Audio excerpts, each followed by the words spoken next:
Hello, welcome to another SwansCast match preview, and it's the big one this week, the first South Wales derby of the season. And I am delighted to be joined by somebody from enemy lines, if you like. But Tom has joined me for this one. Luckily, we're not in person and we're through a virtual screen, so I'm sure it will be very civil. But yes, welcome, Tom. All jokes aside, welcome. And I know you've got a blog, so if you'd like to tell us a little bit about what you do.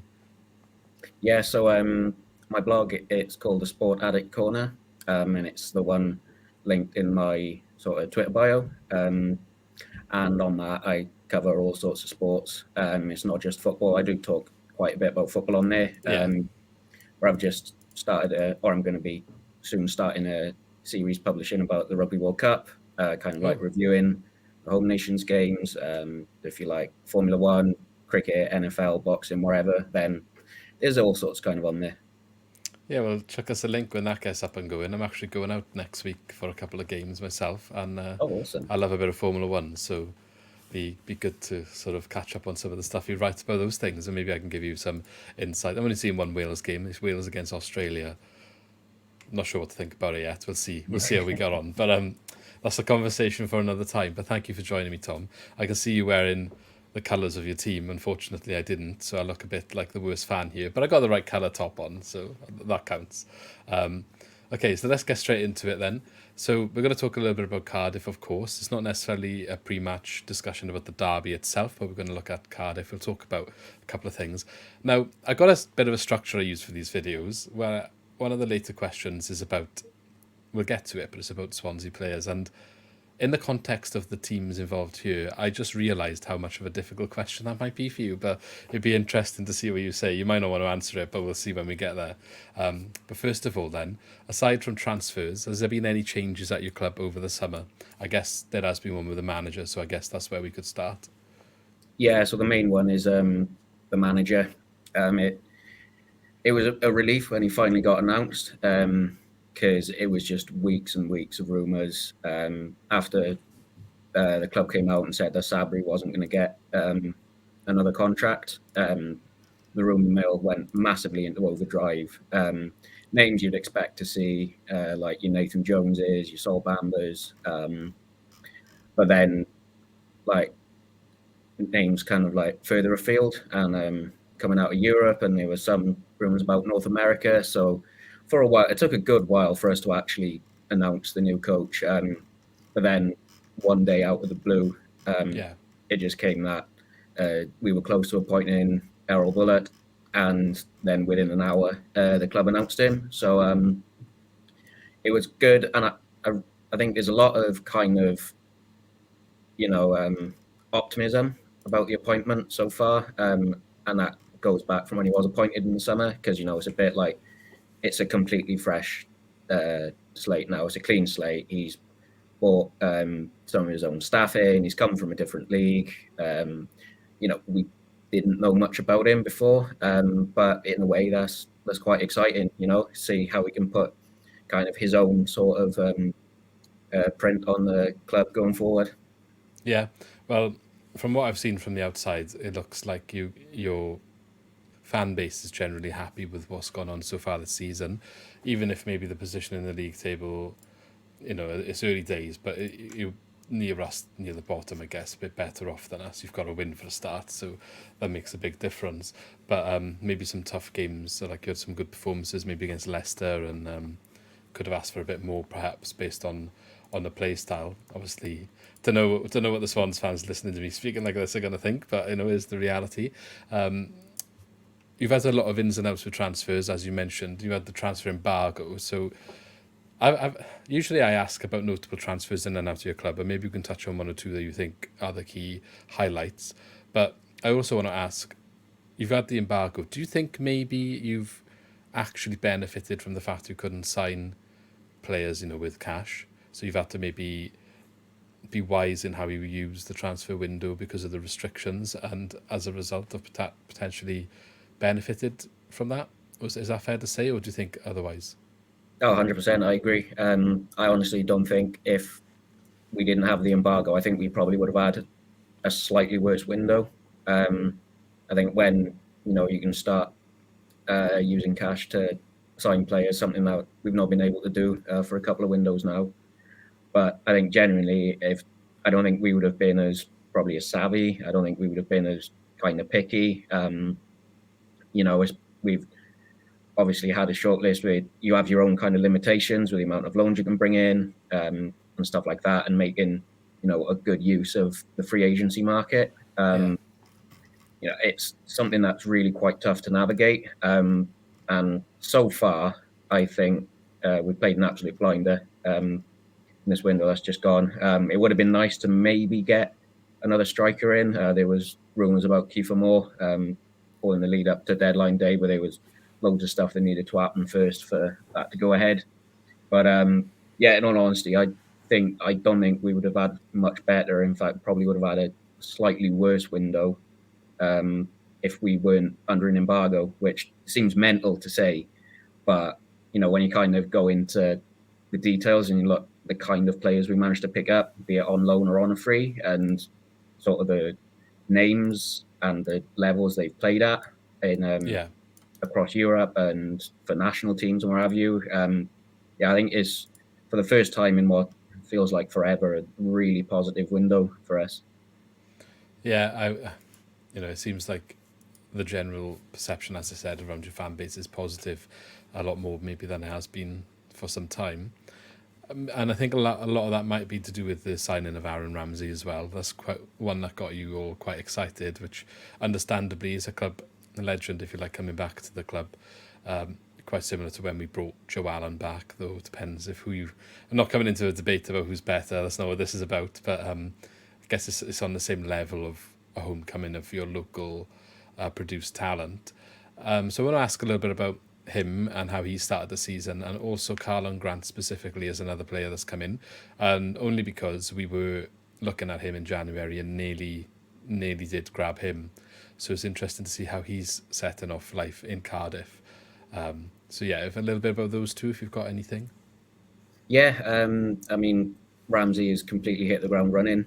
I thought he was going to do well, but even still, he's exceeded expectations. I think he fits really well into the kind of system that the manager wants to play, which is a little bit, more passing football, maybe hitting a little bit more on the counter when we're kind of under pressure a bit, but actually playing him in that number 10 role, which I think is 100% his best position for club and country. He's come in, he's taken like a duck to water. He's very rarely put a foot wrong in games. Sometimes there's the odd misplaced pass or what have you, but overall, absolutely, no complaints from me with Rambo. With Grant, I still think there's a player there. I think he needs to get minutes. I hope he starts on Saturday, because I think, he just looked back at that season he had a couple of years ago where he's got, I think it was like 18 goals in the league or something. I think he's a quality player. He's still gelling, which is, totally normal. It's a coach he probably never heard of before signing. There's loads of new players around him. They're all still kind of figuring out each other and the way they all kind of play and how they can play to their strengths. But he played with Callum Robinson at West Brom before. And I think if those two can get firing, then, we could be in for a really good season. I think Grant's just going to get better as the year goes on. Yeah. The last one of the signings, just to touch on, was Jonathan Panzo, who obviously signed for you after the highly dramatised and publicised links between both clubs, which caused a big stir across social media for different reasons. Just what do you make of him, and are you excited about him, and have we got anything to comment on him really? I know Swans fans got over it when we signed Bashir Humphreys a little bit later on, so I'm not sure how it all went down behind the scenes, but yeah, Jonathan Panzo then could have been a Swansea player but has gone to Cardiff. So any early thoughts on him, and do you think we'll see him feature? I think he will, one way or another. Whether he starts, whether he comes off on the bench on Saturday.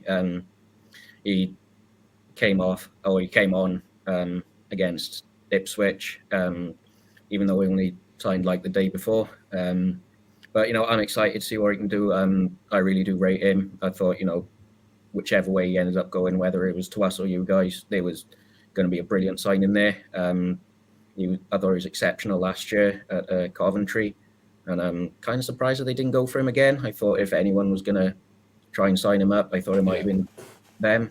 But yeah, no, I'm really, really happy that we managed to get him. One of the priorities for me was, even though we signed Dimitrios Goudas on a free, a new Greek centre-half, and we have Mark McGuinness anyway, I was still like, we need to get another defender in just so we can have that depth.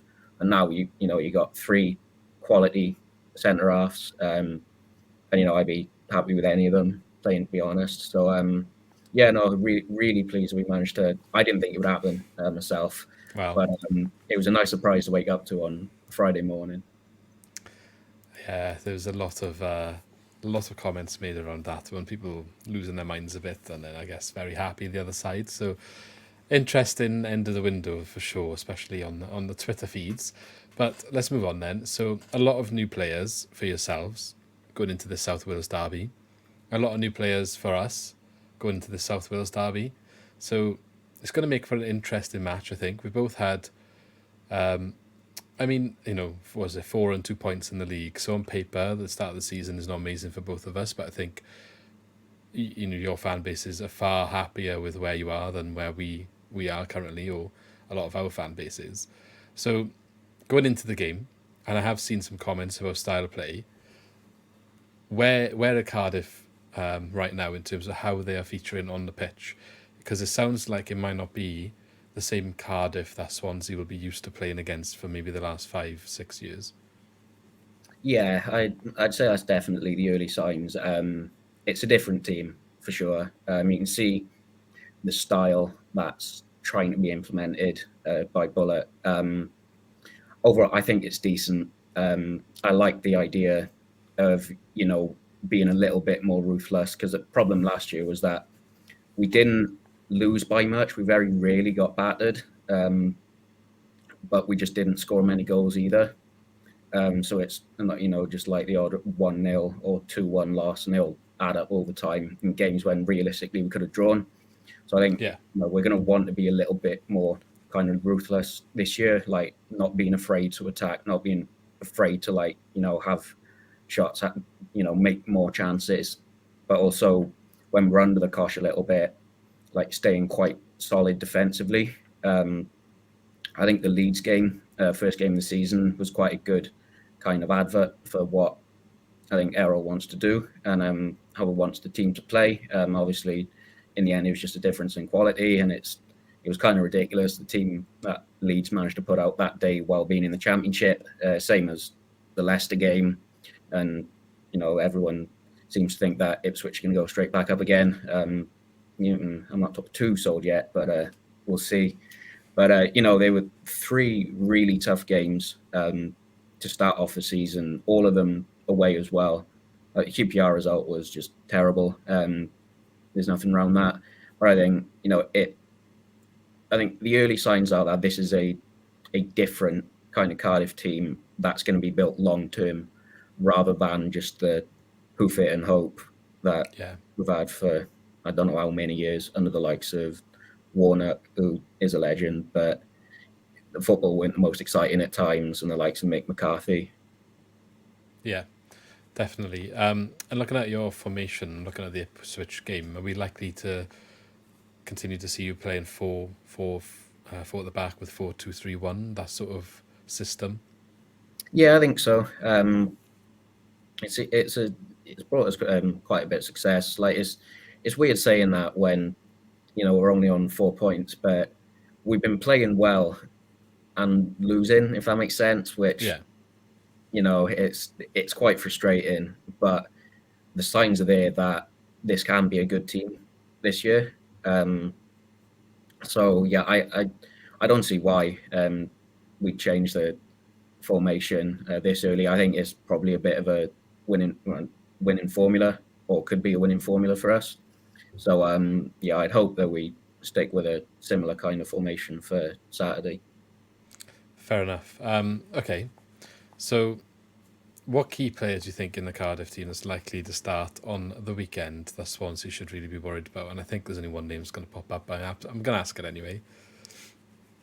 So I was thinking about that, and I think I'll go maybe a bit left field and not go with the obvious. I'll go with Siopis, one of our new midfielders.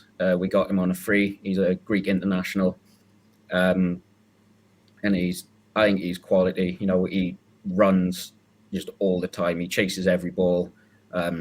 Looks like he can be, you know, a bit of like a midfield store, a bit of a horrible player, like not afraid to kind of close players down, put in a challenger in there, which is always, awesome to see. Something that maybe we kind of lacked in the last few years. You know, he kind of gives the vibe already. He only came in before the Leicester game, but he gives that vibe already that, he wants to be here and he wants to, kind of improve us and not afraid to show with passion a bit. So Yeah. he's quickly becoming a fan favourite. I think he's probably one to look out for, as well as Aaron Ramsey, obviously. Yeah. I thought Aaron Ramsey would be the name, but I think, to be fair, we're all Wales fans, so we should all know enough about him and what he can do. Although, speaking about him, what do you make of his substitution in that Wales game just gone? He was a strange one. At first, I just instantly thought the worst because I thought, oh, great, he's injured. He's going to be out for X amount of weeks and months, and just instantly thought the worst already. But after that, I was like, oh, okay. So, like, the Cardiff fan in me was kind of happy with it. But, it was a very kind of touch and go sort of game up until that point. And I thought, right, if we end up losing this now and he's come off and this is just going to have backfired massively. But, luckily hindsight's a beautiful thing and it didn't happen. But, just because I thought he was injured at the time, I was gutted. I think, I mean, I can't blame you from a Cardiff fan perspective of not really caring too much. I just think, the face of it, it's a massive qualifier game. And you should not be taking your captain off just in case he's not fit for a club match on the weekend, whoever the opposition is, whatever team you're playing for. So, but, do you know what? I'm not surprised at the same time. It's not the first time stuff like that's happened with Wales, is what I will say. So, it's a shame, but I guess it's going to happen again as well in the future. Okay, moving on then. This is maybe the question that's maybe going to be tricky for you to ask, but we'll see what you come up with. What Swansea City player worries you? See, there are a couple. If he was still there, it would have been Joe Perreault because he always scores against us. But probably Jamie Patterson because, again, he just always seems to score against us. And, he's the type of player that I would love at Cardiff. And, I know Swans fans love him, and rightly so. But Charlie Patino as well, if he features, I think he's such a good player. From snippets I saw when he was like kind of starting out at Arsenal, and he's still so young. And games I saw where he was playing for Blackpool last year, I think is a really, really good player there. And he's definitely one we need to keep an eye on because I think he's absolutely quality. And hopefully we can keep him a bit quiet. I think Patino would probably certainly start. Certainly, that's good English. I'm not sure about Jamie Patterson. Maybe he'll come off the bench. I'll be shocked to see him start, especially away from home. But we'll see. Maybe he'll throw some surprises in the lineup going into this one. Okay, well, I really appreciate that. So we're pretty much finished, but I've got one final question, which is not football related, that I like to ask at the end of every one of these preview videos. And that is, what is your favourite pint or drink, if you don't drink alcohol, to have at any stadium? Oh, that's a good question. It is tricky sometimes, isn't it? It's Guinness? Guinness, yeah. Especially if you go away to Ireland in the rugby. Yeah, oh yeah, 100%. Well, I haven't personally experienced a proper Irish Guinness, but I've heard rave reviews, so I guess that would be a popular choice. Yeah, it does taste better in Dublin as well. What's the reason for that? I don't know. I think just because it's like brewed pretty locally and it doesn't have to travel as far. So But do they put something in it that's like, right, we've got to have this secret ingredient that you can only have possibly if you it have could be that. Guinness and Ireland, maybe. Interesting one. But yeah, thanks for that. I'm a cider drinker myself. I don't mind the Guinness now and again, but it's usually a cider for me. But yeah, so thanks very much. If you want to remind everyone where they can find some of your work online in your blog. Yeah, so you can find my blog called The Sport Addict Corner. It's in my Twitter bio, and you can find me there at Thomas Taylor 4. That's Thomas without the H. Okay, brilliant. So go check out Tom's work.